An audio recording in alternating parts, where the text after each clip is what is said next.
Hi, I'm Tim. Welcome to Watchbox, and thanks for logging on. If you love this watch, email me, tmosso@thewatchbox.com. It's in the description below. Your purchase and pricing email question line for buying this or any watch you see on any Watchbox platform. Please reach out to me directly for pricing. Email tmosso@thewatchbox.com. Today we are discussing a white gold 11-piece limited edition launched in 2016. This is the Greubel Forsey Signature 1 by Didier Cretin, a timepiece that represents the vision of one master watchmaker, aided and abetted by the resources of Greubel Forsey. So this watch is the product of the man whose name sits right underneath the balance wheel, but it also represents Greubel Forsey's standards of finishing and engineering. It is a very wearable watch as Greubels go. 41.5 millimeters in diameter. It is 11.9 millimeters thick, 49 millimeters lug tip to lug tip, and it has a 21 millimeter spacing between the lugs. Now the watch wears easily on my wrist, which is 16 centimeters in circumference, and given the size of the watch, I can recommend wrists as small as 14 centimeters circumference. Wear this watch. It is low enough and sloped enough about its side to fit underneath the dress cuff. Very comfortable, nicely curved lug profiles. It looks proportional and planted, but all in white gold. You do feel a little bit of satisfying heft to it. It doesn't feel ethereal or weightless. The strap, as you can see, is a Greubel Forsey factory strap with a cobalt blue, large rectangular scale, semi-gloss alligator leather on the top. You can see it has a folded edge, a monotone stitch, a little bit of bolstering to add volume, and then the lugs are drilled close to the case, so a curved spring bar is used, so it is not impeded in its motion. You can pull the strap straight down around a smaller wrist. It is a substantial strap befitting a Greubel Forsey watch. The buckle, as you can see, is a combination of satin and polish and Greubel Forsey branded. The case is simple but strong. Blended lug profiles, satin finished on the side. You can see that there is a bevel that runs along the shoulders of the lugs, but then it continues across the mid-case in a slimmer profile. The crown, simple Greubel Forsey logo, and then the bezel, as you can see, is stepped in slightly and polished. It has a vertical facet and then a conical facet. The watch is relatively simple inside and out, which makes it distinct from almost every other Greubel Forsey timepiece. The focus here is simply the balance assembly, and the balance is enormous. At over 13 millimeters in diameter, what you might not be able to see because of clipping in the video is that it beats at the aesthetically pleasing rate of 18,000 vibrations per hour, or 2.5 hertz.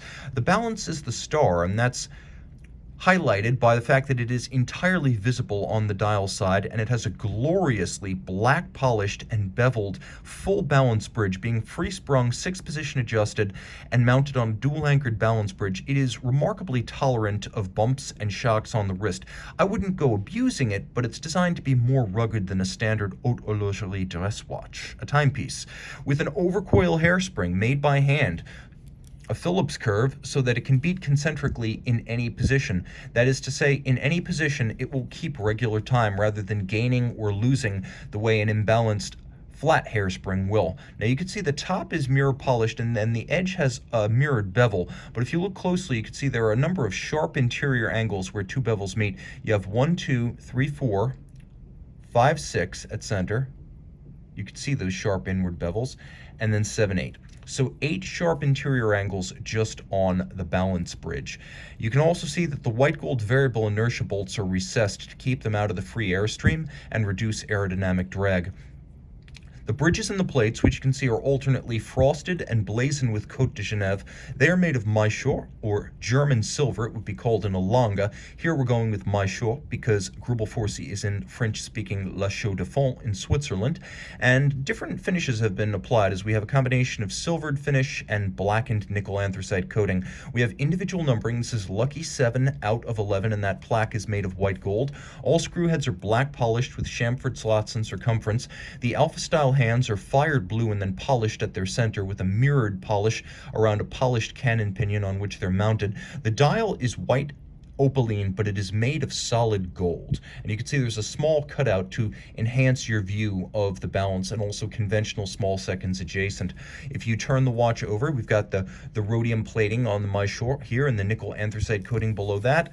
And then here we have a little bit more of both. Once more, the name of the man responsible for this design, Didier Cretin. And then we have, perhaps I should say, the entire assembly of the barrel and the click compounded. This is a truly impressive rendition of a relatively simple background mechanism on almost every watch. The mechanism that prevents the barrel from turning backwards and thus wasting the mainspring wind. The click, as you can see, there is a ratchet wheel that has been mirror polished almost in a well concave profile inboard of ratchet teeth that have been themselves polished. Underneath that, you can see there's solarization of the barrel, and then the bridge above them features mirrored finish, the entire thing black polished. You can see why it's called black polish, poly noir, because from any angle but the one in which it reflects light, it appears black. Now, the edge of that bridge is likewise a mile-wide mirrored bevel and quite impressive. We have what I believe to be frosting achieved by a pointed wire-tipped brush, so the wire brush creating the frosted finish across the bridges, and then we have golden chaton fixing the pivot jewels, another nod to pocket watch engineering and pocket watch architecture. The individual wheels, their inner circumference as well as their spokes, have been beveled, a feature rarely seen even on Geneva Hallmark grade watches. The amount of interior beveling done on each of these wheels exceeds that performed on many high grade movements in their entirety. And you can see on the reverse side there are more mile wide bevels meeting in sharp cleft. In other words, interior angles. In terms of finish, this is as good as it gets.